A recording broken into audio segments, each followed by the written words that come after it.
नमस्कार साथियों, मैं सुमन शर्मा हाजिर हूँ आप सभी के समक्ष अपनी एक कहानी लेकर, जिसमें डिप्रेशन का शिकार हुए इंसानों की बात कही गई है।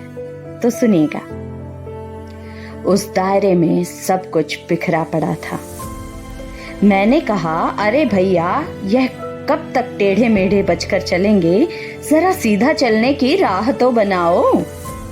वहां पर जितने भी थे चुपचाप बैठ गए जमीन पर, बटोरने अपना अपना सामान। मैं भी, क्योंकि मुझे भी तो समेटना था अपना बहुत कुछ बिखरा। चुनते चुनते कभी कोई एक दूसरे से टकरा जाता, कभी कभी नजरें भी मिलती पर बचा लेते और छुपा लेते एक दूसरे से। मैं यहाँ पर नई थी, अनजान। मैंने एक दो से पूछा, क्या हुआ? यह चेहरे पर उदासी और मुंह पर निशान क्यों है? कोई ना बोला, सब चुपचाप, खामोश एकदम। मैंने एक के पास बैठकर पूछा, तुम्हारा चेहरा? क्या नोचते हो खुद को या दीवार से टकराते हो अपने आप को, या चीख चीख कर अपना गला खराब कर लेते हो बंद कमरे में? क्या सोचते हो कभी कि हाथों की हिम्मत को दीवार पर मार मार कर तोड़ लूं? कभी कभी बड़बड़ाते भी हो क्या? वह मेरी बात खामोशी से सुन रहा था, कोई प्रतिक्रिया नहीं, एकदम शांत, मृत सा। लगा हम एक जैसे ही हैं सभी यहाँ, सभी टूटे बिखरे खुद के हृदय के टुकड़ों को समेटते, सभी सुंदर पर शक्ल को ऐसा बनाया हुआ मरा सा। मैंने बोला, क्या खुद को ठीक कर सकते हैं? मैं बोलूं तुम्हें मन की बात, तुम भी सुनाना जो भरा है अंदर।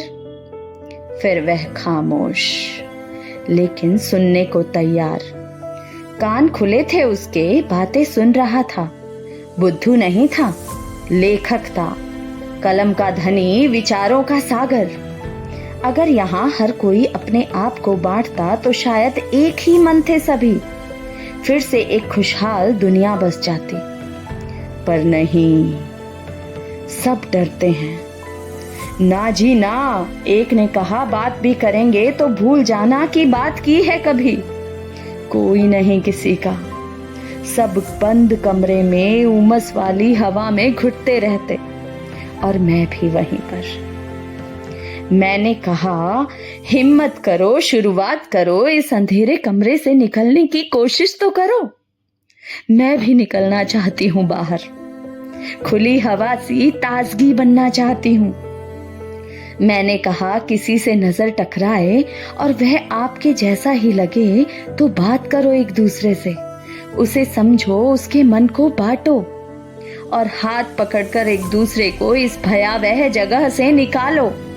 अपने आप को शुद्ध करो, ताजगी में जियो और सब मुक्त हो जाओ। हम मृत नहीं, फिर से लेखक बन जाओ, अपनी कलम का हुनर बिखराओ।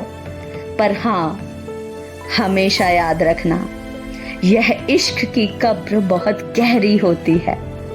फिर से कोई भी इसके आसपास ना जाना, उसका गुरुत्वाकर्षण कभी तुम्हें दोबारा ना खींच ले। दोबारा फंसे तो उस अंधेरे कमरे से कभी ना निकल पाओगे। इस बार बच गए, पर हर बार ना बच पाओगे।